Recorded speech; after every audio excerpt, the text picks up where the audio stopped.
તો નર્મદા જિલ્લાના કેવડિયા ખાતે સાયક્લોથોનનું આયોજન કરાયું। ગુજરાત સરકારના પ્રવાસન યુવા અને સાંસ્કૃતિક વિભાગના રાજ્યમંત્રી જયરામ ગામિતે લીલી ઝંડી બતાવી સાયક્લોથોનનો પ્રારંભ કરાવ્યો। આ 5 કિલોમીટરની સાયક્લોથોનમાં સમગ્ર ગુજરાત સહિત દેશના વિવિધ રાજ્યોમાંથી કુલ 650થી વધુ સાયકલિસ્ટોએ ઉત્સાહભેર ભાગ લીધો।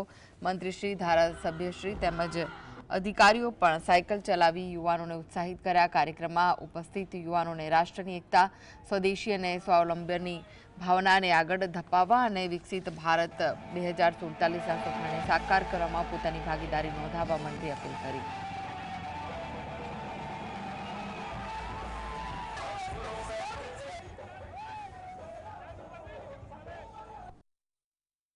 कार्यक्रम રાખવામાં હતો ને આ કાર્યક્રમમાં लगभग 5000 થી ઉપર જે સાયકલિંગ કરે છે એ લોકો ઉપસ્થિત રહ્યા અને આવનાર દિવસોમાં આવા કાર્યક્રમો નીચે સુધી એટલે કે ગામડા સુધી થાય, લોકોમાં જાગૃતિ આવે અને સાયકલિંગનો જે આ કાર્યક્રમ એ ખાલી કોઈ સ્પર્ધા કે એના માટે નથી, પરંતુ એનાથી ફાયદા પણ ઘણા છે।